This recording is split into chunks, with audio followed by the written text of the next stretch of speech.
Welcome back to Intermediate Programming Topics. This is video 6 in our series. My name is John Duane. Today we're going to finish up our C# example. But before we do that, what I'd like to do is go back to our Visual Basic for Applications program that we're trying to replicate here in C#, just to remind you of what that program is doing. So let's get that program back up on the screen. So recall that the program had a few important features. First of all, it had two ActiveX controls that we were talking about a great deal. One was the combo box, that's right here, where we have a list of I'm calling them menu items, and then down below we had a progress bar. And remember how every time we clicked on a menu item, our progress bar would grow from left to right, and kind of like a water glass being filled up, and our progress bar keeps going until we get to the end, and then our label says finished, and then we have a button that allows us to exit. So recall that the action on the screen was a combination of mouse clicks and event handling procedures, creating the movement of the progress bar and the changing of the label. And then there's also an event handling procedure which responds to the click of this button, which kills the program. So that's what we did in our VBA example. Now we're going to go back to our C# example, which we built last time, but we really didn't spend much time explaining it, kind of ran out of time, so we'll do the explaining now. So let's go to our Visual Studio 2013 and actually look at the form that we created. And here's the form. The panel, I kind of call this the drag and drop art area. This is where we get the visual representation of the form itself. The top part of the panel is the visual part, and the bottom part of the panel is where we have the XAML code, XAML. So the XAML code is a great way to represent in declarative statements exactly what we have in visual objects here. So let's do it that way. The entire form itself is known as the grid. So here's the beginning tag for the grid and the ending tag for the grid. So everything that's going to be on the grid will be between these two tags. Now the grid is divided into two main sections: a stack panel, which is up above here, and a dock panel, which is down below. The dock panel is docked or attached to the bottom of the form. The stack panel is above, and all the controls inside the stack panel, they stack on top of each other. Each of those controls is described with a XAML statement that starts with a XAML label or a XAML tag. In the case of a label, it'll say label. So there's our big title, our sort of subtitle, there's our combo box, and there's our button. So notice how they're all stacking inside our stack panel.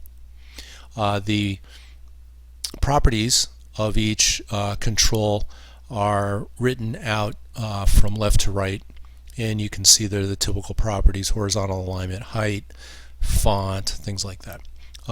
You could also control those in this properties window over here. I prefer to use the XAML. It's, I think, a little easier, but that's personal choice. The dock panel down below, two labels, and there's our progress bar. In our progress bar, we can actually give it a name here in the XAML. We're calling it PB1.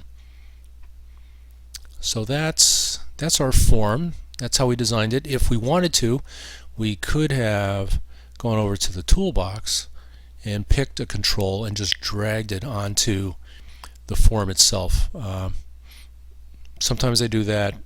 Usually I'll just write the XAML it's a little easier for me. One of the great advantages of XAML is that it's a very complex language. You could have a team of developers, some that know XAML and some that know C#.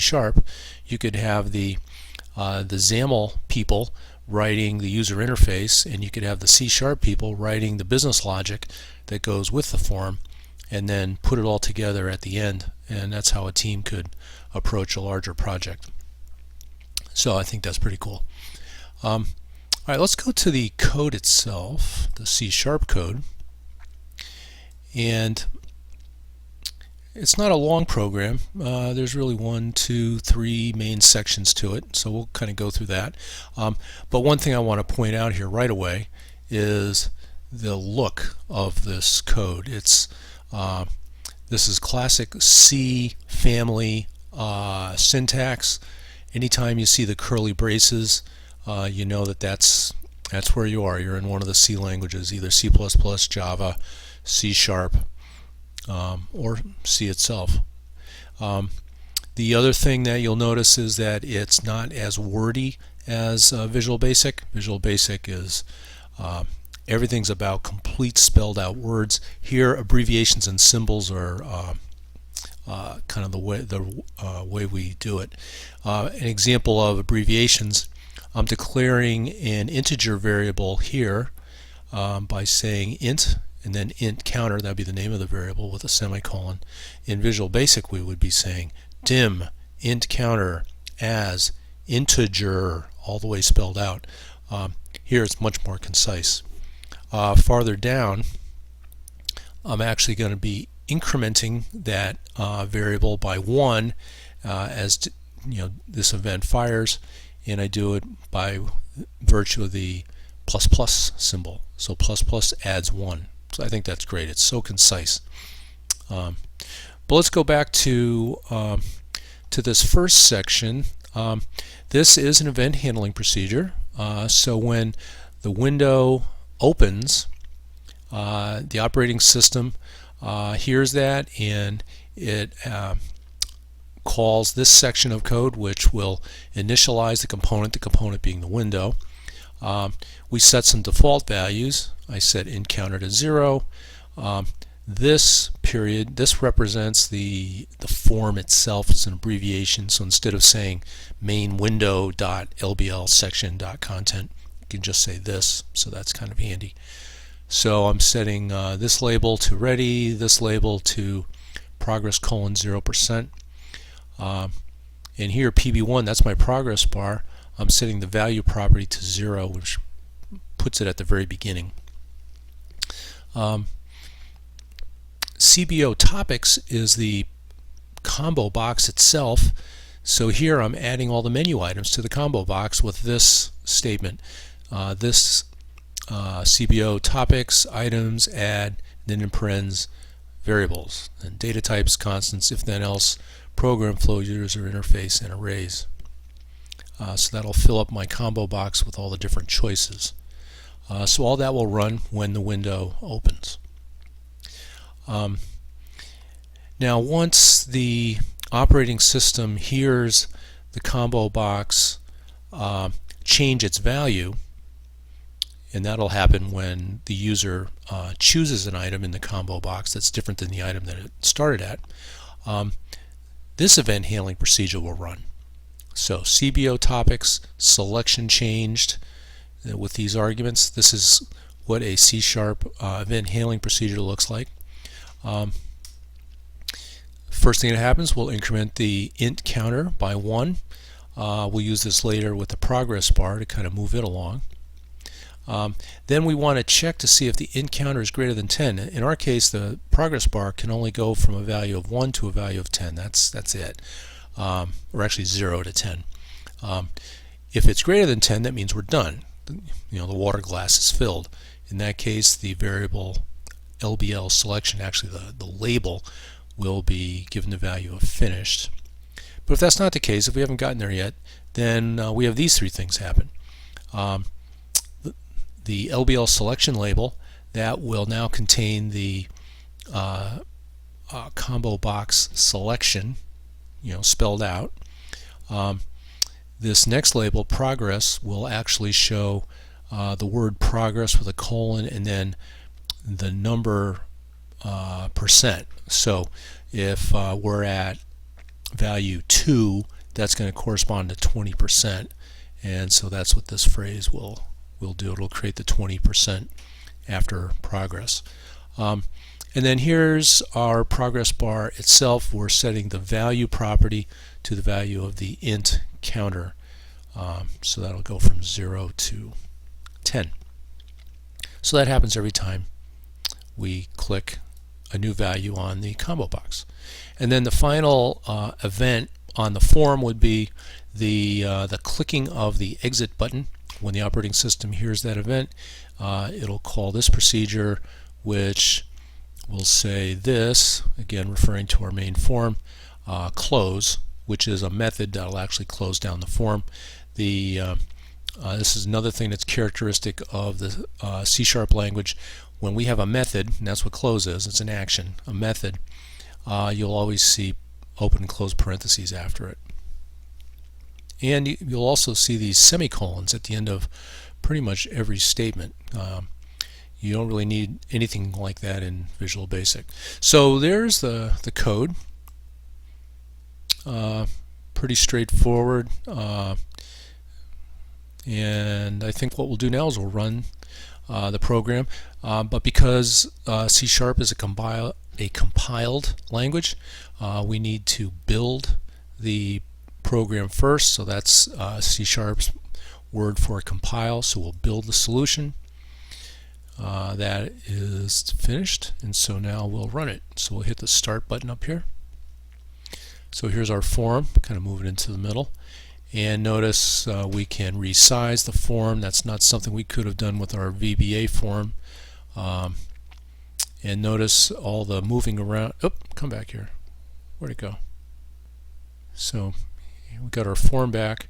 We can move this around and notice that the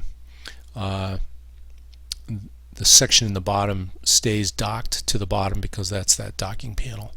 All right, but let's run it. Let's see what happens. So let's pick something from the combo box. Pick variables. Notice it says variables, gives us progress of 10%, and we have this sort of iridescent color on the progress bar. We'll keep on going.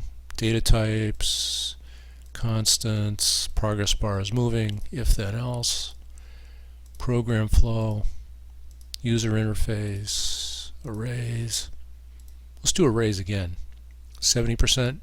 It stays at 70% because I didn't change the value of the combo box. Variables, data types, getting close, constants, 100%, if then else, up, says finished, progress 100%. So there we go. And then the last would be the exit button, and we are out. So that's our C# example. Let's wrap up now. What we've seen is a Visual Basic example of how to write a program with a combo box and a progress bar. And now you've seen how to do the exact same thing with a more modern language, C#. Again, the combo box and the progress bar. You've seen the interactive development environment for C#. In our case, it's Visual Studio 2013, which I highly recommend you get if you want to learn this programming language or any of the .NET languages. Next time, what we'll do is delve into a brand new topic, which is going to be object-oriented programming. Very, very important with the new programming languages. I think you'll really like it. Very complicated. We'll spend several videos on it, and you'll see how useful it is. So I hope you found this informative. If so, then please subscribe to this video series. Write comments about anything that wasn't clear. I'll absolutely respond to your comments, and we'll see you next time.